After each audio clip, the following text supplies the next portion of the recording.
Merci mingi lisusu na bande konyo sondenge bozolanda biso lelo ezali journée moko yesengo pour na biso na kati ya Congolese Support Group et na yango na profiter na occasion epesa milelo na présence ya ba maman ya Congo Support na papa Chimango na zo féliciter d'abord ba membre ya Congo Support très sincèrement na zo profiter pour na lo ba joyeux Noël et bonne année 2013 na ebiete bande ko ebele et si katozali na monde entier ba membre ya Congo Support bo rolande mission oyo na Congo na Afrique du Sud en Europe pe na ba Amérique ezali journée moko ya sengo mingi pona biso ba congolais pona nzambe apesi biso occasion to kutana lisusu pe to fêter Noël na sengo nyonso année prochaine 2013 ezali pe opportunité makasi pona to sepela pe to traverser ba makambo to zana na kati ya communauté na yango pona ko paraphraser un peu misala ya Congo Support au courant ya année nazo banda d'abord ko féliciter ba maman oyo bomoni awa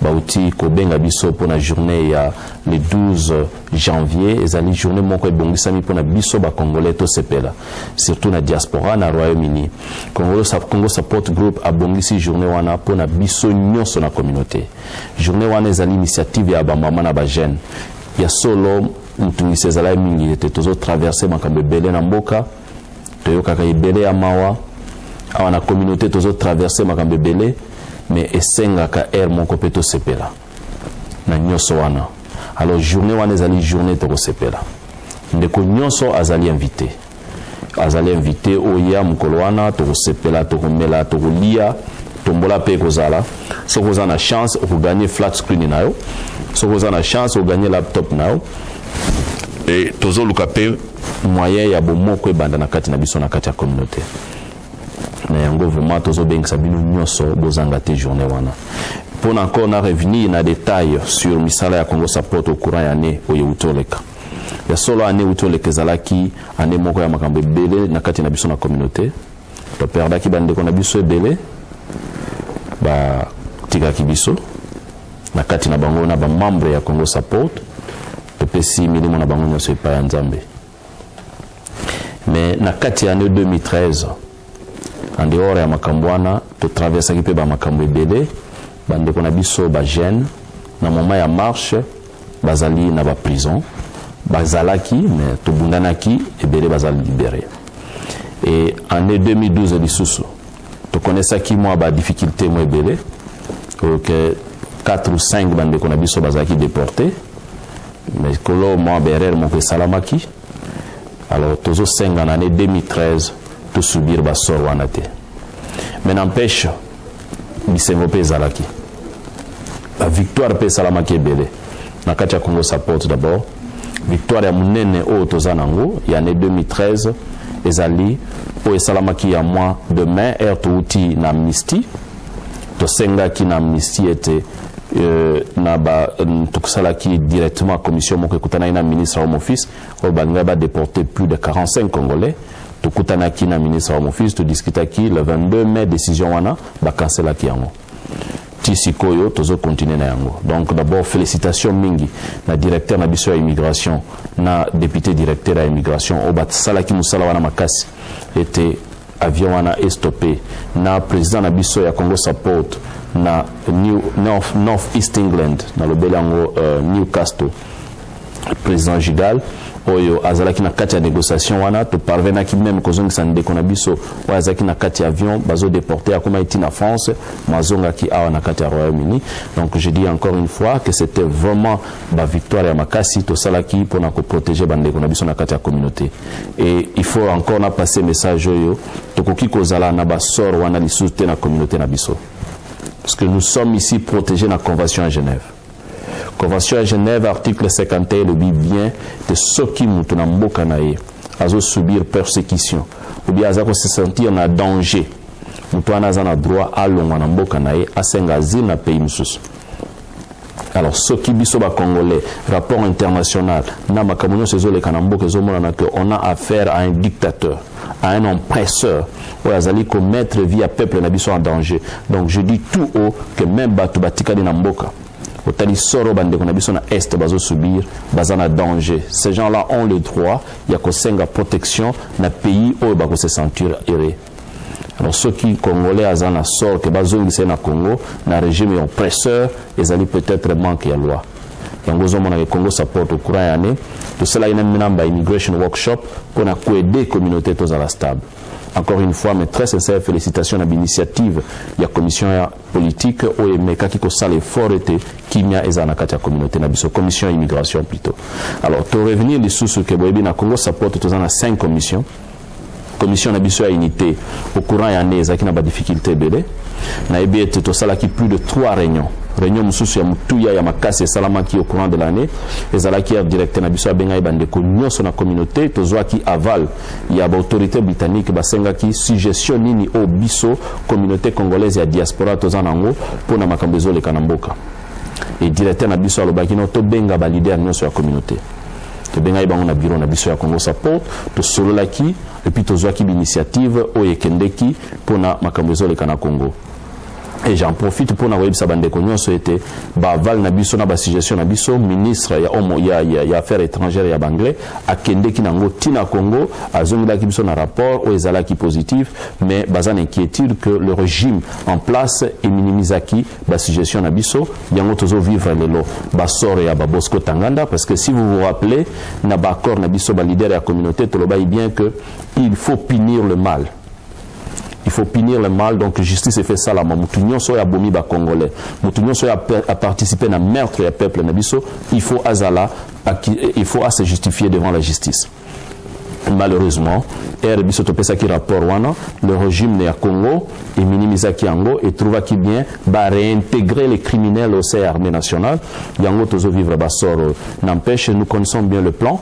Le plan ya régime ya Kabila, ils allaient plan ya balkanisation au Congo, plan ya ko détruire valeur ya peuple nabiso, plan ya ko humilier valeur ya mboka nabiso. C'est ce qui a fait qu'il n'est pas disposé ya ko accepter ba idée ou ils allaient pour la reconstruction ya Congo. Alors il s'est permis ya ko détruire valeur ya mboka nabiso pour travailler dans l'étranger, Yango Siko sort tozo vivre lelo et n'empêche nous sommes au courant que celui qui est promoteur de cette histoire, Yemokwazana Katinango.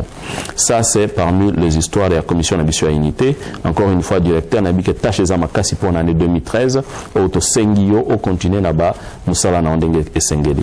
Commission d'ambition à relations publiques. Nous remercier très sincèrement le directeur Nabiso, Naba membre de la commission en relations publiques. Nabitoza qui a 2 aspects au courant de l'année. Il y a Liboso et Sala qui biso passi mingi. Bande qu'on a biso congolais, bayaki ko représenter biso à la Jeux olympiques. Ba membre olympique naba paralympique. Bazali ko zanga même ba kiti, ba chaise roulante pour na ko représenter Congo. Bazali ko zanga même biloko rolia, c'était la honte, humiliation continuelle na ba niveau nyonso pour na mboka na biso. Le directeur Nabiso m'a dit, président, on prend le risque. Congo supporte les initiatives directes. Il y a ça l'effort que coûte un président olympique. Et on a fait encore un effort. Il y a Benga BBC, Al Jazeera, chaîne Nyonso, pour n'avoir expression verbale, na freedom, il y a athlètes congolais, va s'exprimer librement. La communauté, le président Ozozo risque à Makasi. On a dit si on ne prend pas un risque, on va continuer à Okufa. Et ce risque-là aujourd'hui, bande konabiso ba athlètes, au bazo vraiment nazo pesa bango joyeux Noël na bonne année au babandi. Ils ont représenté notre pays dans des conditions à passe, mais les lots, tous en abango en Royaume-Uni. Bakuka iko zonga na mboka na biso comme des zéros. Obanga ba yamba bango na honneur, tous au monde en Royaume-Uni bazo yamba ba athlète na bango. Et jour wana ya fête, bakozala na biso pe na communauté, tous au bingsa bande konyo soboya, sozata na moi mbota ko pesa ba athlète na biso to honorer bango. Na eloko basalaki pour ko représenter mboka na biso na ba conditions mabe. Je sais que le pays n'a pas pu le faire. Mais tout le monde qui va traiter sur le monde entier, yambi bango na bamboka na bango. Alors biso na communauté to ko profiter jour ya fête to ba maman ba proposer to yamba ba athlète na biso pour bazan na biso ils sont protégés. Ba longwe na danger wana et je félicite sincèrement commission na biso à relations publiques pour la détermination na décision to zoaki pour na bande ko na biso bazitika na biso au courant de l'année 2012. Alors na yedi sous pour la commission na biso il y a politique. Et ça, c'est une information dans autres Sabino Lelo officiellement, commission politique et Longwe Nakatia Congo Support. Donc ça, c'est une information. Commission politique et Longwe comme tel que et Longwe Kei, mais et Kei si qu'on a ambition mususu dimension Longwe comme nous nene koleka. Commission politique et comme si qu'on a 3e volet au Tobanda na combat. Vous vous rappelez, en 2005, initiative ya combat tozwa kiango pour dénoncer le mal où ils allaient permanent na kati ya mboka na biso. Et on a réussi. Victoire le Salami, même le régime d'occupation, régime ya Kabila, Azasus a choisi à accepter que le pays est agressé et le pays est occupé. Mais nous on a dénoncé tout haut, tous les Congolais ya Royaume-Uni, surtout. Qui régime wana que non, le pays est occupé, le pays est sous occupation. Mais aujourd'hui, on a on a la vérité, on a des évidences que même Nations Unies, l'organisation internationale, l'organisation non gouvernementale, les pays voisins, confirmer qu'il y a l'occupation au Congo. Alors ce sont des langages politiques. Les 8 ans, tout le monde comprend les bisoté. Tout le monde va combattre les gangs. Tout le monde va congolais mais le langage est comme officiel. C'est pour dire que c'est la victoire. Et cette victoire, on l'a eu très difficilement. Na katia combat, tozalaki éparpillé. Na katia combat, tozalaki na ba suggestion belé. Batu musu ba ebi ndenge combat banda olekate. Tout ça koloba combat ngo to comprendre le sens na ngote po oyebaki ngote. Musu so koloba combat za okufa parce que oyebi ngote. Musu so koloba to ebite lo bezo sala parce que to yebaki message wana. Combat ezalaki un objectif na diaspora pour tozalaki pour dénoncer le mal permanent au pays et résister contre le pouvoir et l'occupation. Et on a utilisé l'aspect nyoso. Na katia combat, on avait plusieurs styles à travailler. Bamsous bazaki na négociation politique, bamsous bazalaki na aspect diplomatique, et puis bamsous bazalaki sur le terrain. Bamsou bazaki na service secret, bamsou bazati na service information. Le bateau belé ba éviter comment ça marche. Yango mona mutuso ka yeboza au kabona, toza au kabona des répartition des tâches. Alors peut-être un jour on va éclaircir sur ce point sur bateau balingi ba yeba. Et je félicite tout le monde qui a participé. Parce que zali vraiment victoire. To salango tozaki na salerte. Combattant nyonso na mwana Congo nyonso Congo support na organisation nyonso ya communauté ou etelemelaki musala oyo tout monde tazaki na salaire. Je vois ici la CRC, CRCK, DCUK, Apareco, Congolese Support Group, l'organisation Oyo et Pesaki Mutuna Bango pona valeur ya combat.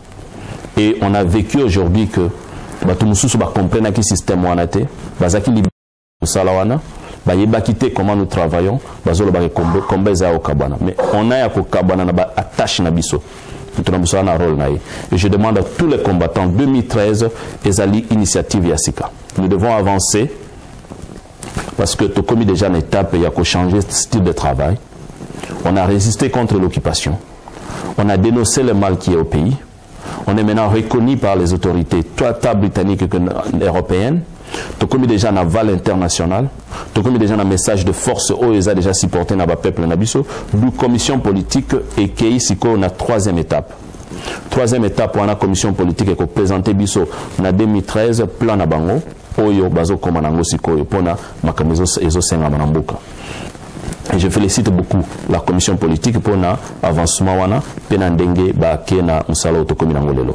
Pour encore revenir, toza siko na commission il y a immigration dans l'Obaki, c'est à féliciter, commission relations publiques c'est à féliciter, commission et unité c'est à féliciter, mais commission mutuya les alliés commission éducation et intégration. Bandeko commission na biso esali musala ya makasi au courant de l'année. Mais ce que j'ai beaucoup regretté, commission Nabiso en 2011 et parvenu à former plus de 200 personnes dans une formation en leadership. Mais cette année, le nombre a été réduit. Alors nous avons passé message au Bandeko. Vous sommes à carte à Congo Support, vous avez formation en courant en leadership. Parce que courant les OP, ça m'a 750 livres. Donc on va prendre la politique. Obama a qui formation en leadership. Au Kito qui vous parle, a qui formation en leadership. Et formation est disponible dans le membre de Congo Support. Directeur Nabiso a cela qui est fort. L'année passée, 2011, il avait un nombre plus de 250 personnes. Mais année où il m'a dit président, le nombre est réduit. Alors Tozo Senga, Nabatunyo, si tout le membre de Congo Support, DTB Zezamunene, Bozala en dehors Te Abamakambo, Bobenga directeur Nabiso, Bozo a formation et leadership. Et l'opportunité c'est belé na katia commission nabiso éducation et intégration. En dehors à cours à leadership, dans un management, il y a cours à management tozana cours ya financial management, tozana cours ya fundraising, tozana cours ya immigration advisor, tozana cours ya immigration signposting, tozana cours ya immigration sponsors. To ba cours eze beleza disponible. Wana nyo sezana vision ya ko former de leaders na stabilité na kati ya communauté na biso. Et tout cela ezo senga ke tout ça lango ensemble sur le leadership où ezo sala la force et une vision de stabilité. Alors tozo senga na mutu nyonso akutana na directeur na biso ou ata soko zana na membre té c'est le moment na 2013 ozala occupé quelque part. Encore une fois mes très sincères félicitations à directeur na biso et je remercie beaucoup la représentation na biso officielle partout au travers le monde. Nous avons passé les sous pour nous sa meilleure vie na Congo Support na Kinshasa.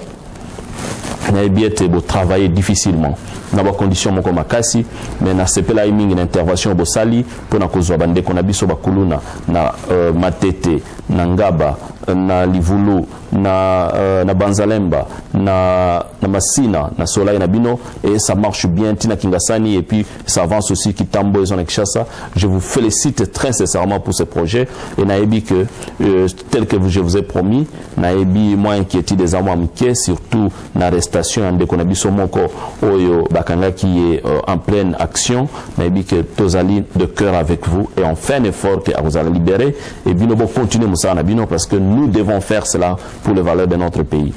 En Afrique du Sud, le président Arthur et à Congo Support Group, encore une fois, mes très sincères félicitations. Au courant de l'année, je me rappelle que Ozaki n'a pas de difficulté, surtout na Herba Bomaki, quelques membres de la communauté na Herba marche entre les Congolais.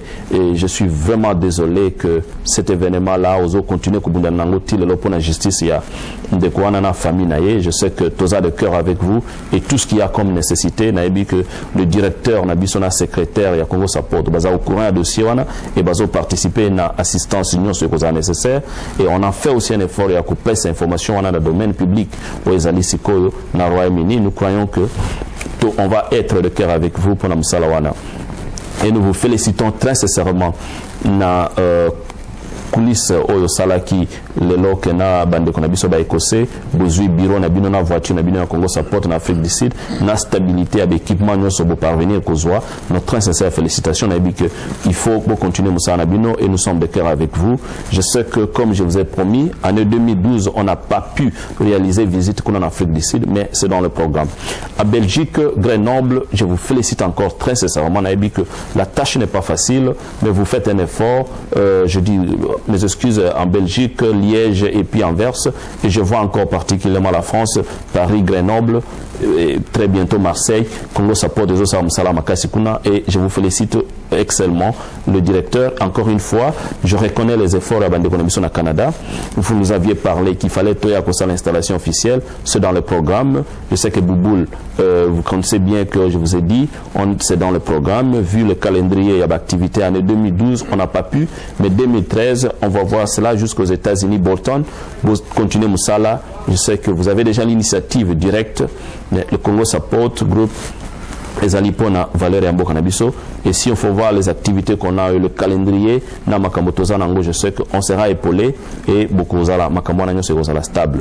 Pour na biso na Royaume-Uni, encore une fois, ba site na biso ou bien ba représentation na biso régionale. Je m'excuse parce que et belé zanan officieuse. Et c'est dans le programme. Je sais que cette année, on n'a pas pu réaliser tout cela parce qu'il y avait beaucoup de choses à faire. Mais toutefois, l'année 2013, on va voir. C'est peut-être que ça l'a représenté par le président Gigal, où il y a la tour à Birmingham, à Manchester, à Leeds, à Liverpool, à Glasgow, Sheffield, Bino-Nyonso, nous sommes de cœur avec vous et nous faisons un effort que vous allez stable, même à Dublin. Nyonso Naebi que nous vous félicitons, nos meilleurs voeux pour l'année Oyo et travailler encore trop durement. Naebi que même si vous travaillez officieusement, mais tous à reconnaître les efforts Nabino jusqu'à ce qu'on va vous reconnaître officiellement. Encore une fois, mes très sincères félicitations. J'en profite encore une fois de plus pour informer Bino Nyonso la communauté.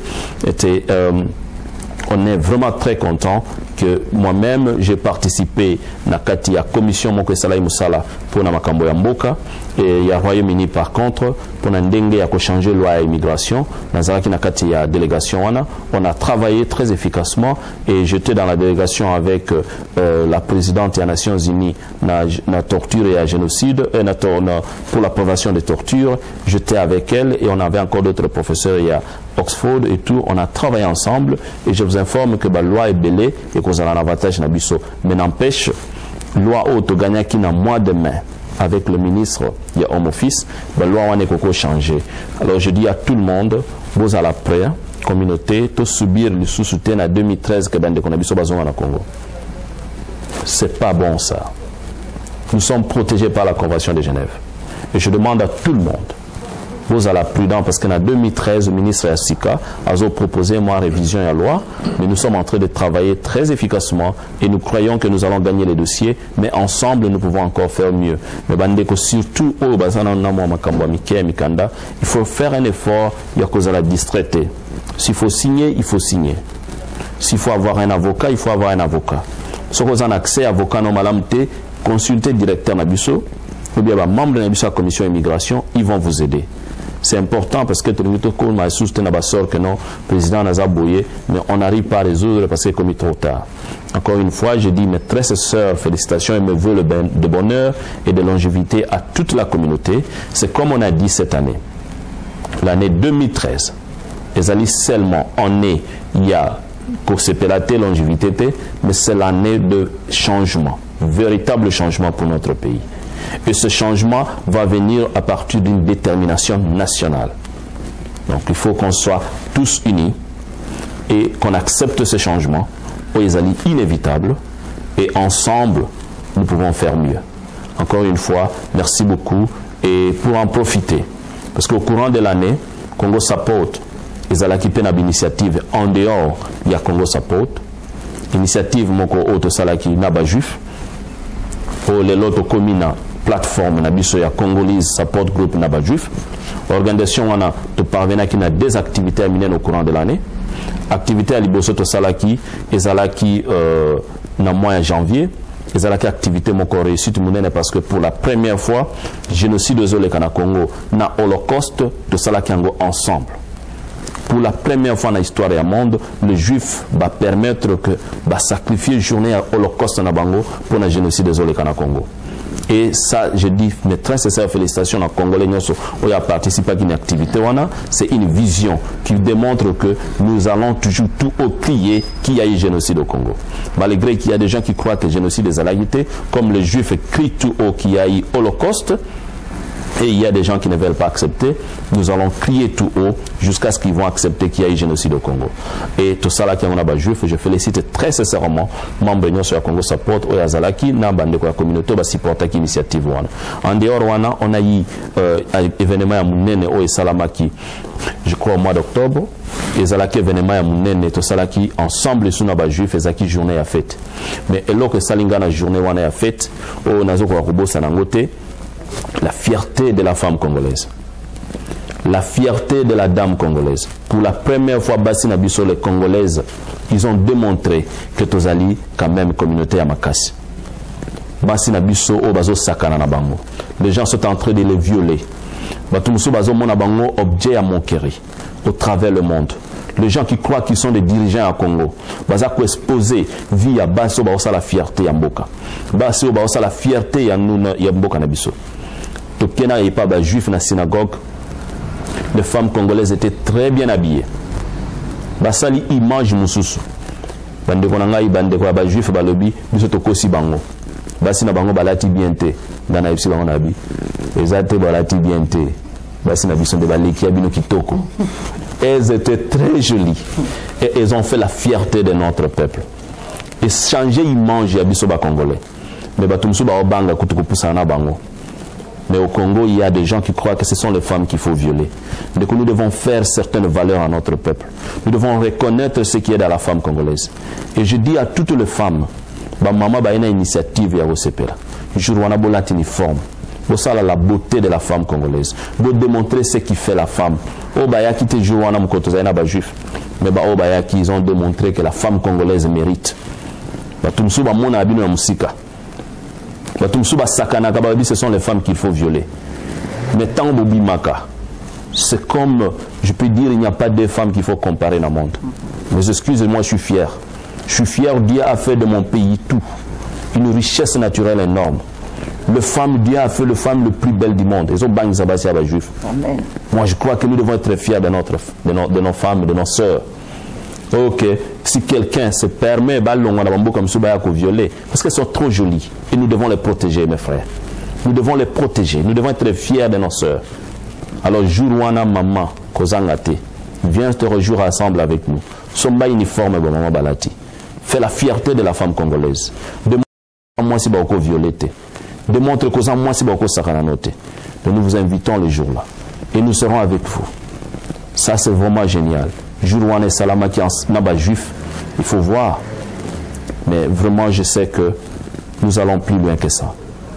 Ça, c'était parmi les événements, tout ça, Naba Juif. Et d'autres l'année prochaine, Ezebele. Encore une fois de plus, mes très sincères félicitations d'initiative au Tozoaki, la commission politique, pour nous créer relation avec Juif. Et en dehors de cela, Congo pour Leba. Congo for Leba. C'est une plateforme où on a biso ba Congolais déjà na Katia Leba parti. Je félicite tous les membres de Congo Support. On va participer à la formation en plateforme. Et Leba parti m'ont consulté officiellement que Ed Milban a besoin à la communauté. Ils ont besoin de travailler ensemble dans la préoccupation. Je sais qu'ils n'ont pas encore le pouvoir, mais ils ont de l'influence. On a un Sengabino, on a une formation. On a travaillé dans la partie, on a parti. Responsabilités dans la commission politique. Si on a une déclaration officielle que malgré officiellement ils sont partis, mais jour où la présentation officielle, il y a projet na bango, la remise et reprise, il y a activité à Congo Foleba, la plateforme qui continue là. Alors il y a aussi côté aux Sengabino, vous consultez le directeur nabiso il y a politique ou bien secrétaire nabiso à Congo Support pour la activité à Congo Foleba, parce que Labour Party est une opportunité à mener pour les membres de Congo Foleba, parce qu'il faut que la plateforme ait travaillé bien. Notre directrice Nina Moutazan plus en charge et activité la secrétaire Nabiso Albert pour consulter Bango pour participer à l'activité à Congo Foleba. Et Zali plateforme déjà et bandana 2013 et surtout l'élection Zoya les bazans a besoin makasi il y a qu'on participer dans les Cambouana et ça peut nous aider et faire passer message p il y a makambezo les Kanamboka. Pour ne pas en passer que cela, mais bien que on a encore d'autres organisations Tozana Bango Bami, c'était dans le plan il y a forum. Oui, Salamaki que Congo Support, il faut être responsable de créer la ligue d'organisation. On a réussi à le faire et qu'on continue à le faire. Encore une fois, pour l'année 2013, je dis une très sincère félicitations à toute la communauté et je vous souhaite me vœux le bonheur et le meilleur pour Naïbi que l'année 2013, c'est l'année de détermination. Et cette détermination, elle doit être nationale. Et nous devons faire un effort en sorte que le Congo, qui est notre parti, qui est notre pays, qui est la terre de nos ancêtres, et soit valeur nango, paix échelon dans le monde. Mes très sincères félicitations aussi à tous ceux qui nous suivi au Pays Bibiso, mes vœux de bonheur à tous ceux qui sont en train de nous suivre au travers le monde. On a balingi ko rejoindre le Congo Support, na o balingi ko rejoindre. Nous aimons le bisotolingi débat, nous avons l'ouverture et c'est pour l'intérêt général. Merci beaucoup, bonne année.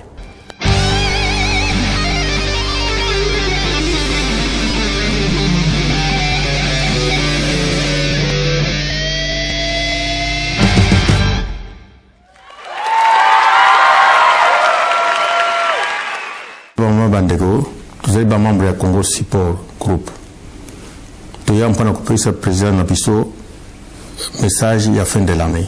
Donc la organisation non so basalak qui mobimba. Mais message en toujours pesango en français pour vous permettre de battre nous non so bayokanko. Merci. Monsieur le Président, révérend pasteur, mesdames, mesdemoiselles et messieurs, très chers distingués invités, et tous ceux qui vont nous suivre à travers le monde.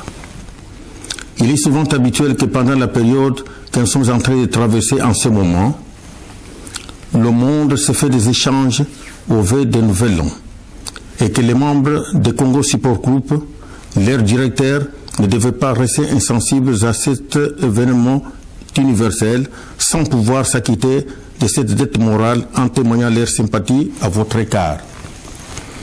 Que l'an 2013 vous soit une agréable année de bonheur, paix, prospérité, joie et longévité. Tels sont les vœux les plus sincères qu'il vous souhaite, tant pour vous que votre famille entière.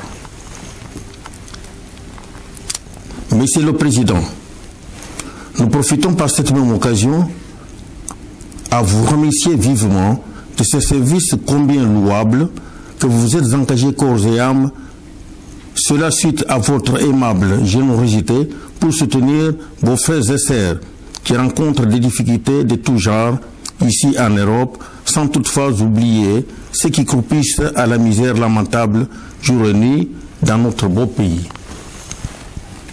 Nous tenons par ailleurs à vous épauler devant cette lourde tâche, laquelle nous vous encourageons d'aller toujours en avant, et qu'avec la grâce de notre Seigneur, Dieu Tout-Puissant, la victoire réside bel et bien dans notre camp. Que vive Congo Support Group et son président, M. Okito Tongom. Vive la République démocratique du Congo et bonne année à vous tous. Que le Très-Haut vous comble de ses bénédictions célestes. Merci.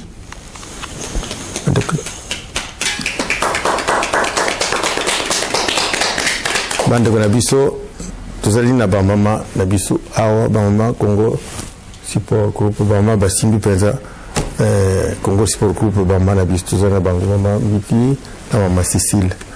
Donc mama Nabiso nakutikela bango parole bango mpe bameka koloba nano makambo ezali awa na biso. Bonjour, bonsoir, bandeko internet, bonsoir, obolandaka émission na bino ya kitoko einda. Zalinga e bonne année na bino et joyeux Noël. Zalinga maman na bino, maman Georgette Grace Mbiti. Nazali membre ya Congo Support. Na e awa pona ko benga bandeko na biso ba membre nyonso tu ya Congo Support to bandeko basusu précisément awa na mboka ya Londres. Pour la fête Nabiso, il y a souhait, il y a meilleur vœu au Tokotombe la président Nabiso au Quito et Kozala Bongo le 12 janvier 2013 à Londres.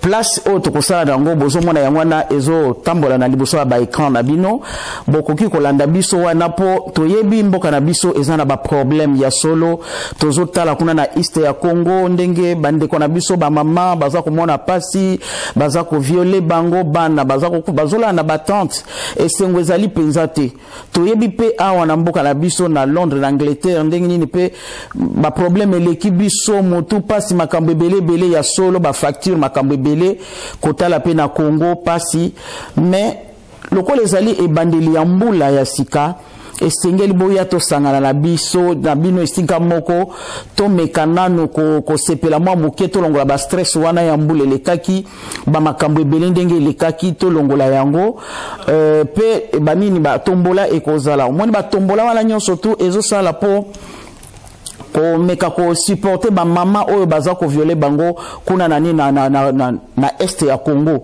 mwa ba mbongo muke otokozwa na batombola na ekomeka ko sunga pona ko tindela bango yango na toza ko inviter bino ba mama boya ebele na ba koko na biso balobaka boatu oyo esungaki opo katsa ngambu ya ebale tango komi okoko tobola yango te lingo ba Congo Support ezali boatu oyo esunga bato ebele pona bazala malamu na mboka oyo biso pe tozali ba membre wana ata biloko nzoto ezali ate ezali te yaka kaka na Congo Support po bandeko no musu bakoyi ko kwea na makambo kuna bakoyi ko bika kaka na Congo Support bozo ka kombo yango Congo Support yango wana to bengi bino boya ebele peza boya bilia ezali défilé de mode pe kozala tombola ekozala ba balinga komela mwa bagene ba komela bino pe masanga bo pe balinga komela event to komela pe event musique ezali ya ndenge nyonso oya biso bato to sambela kana ya ba balinga ka penza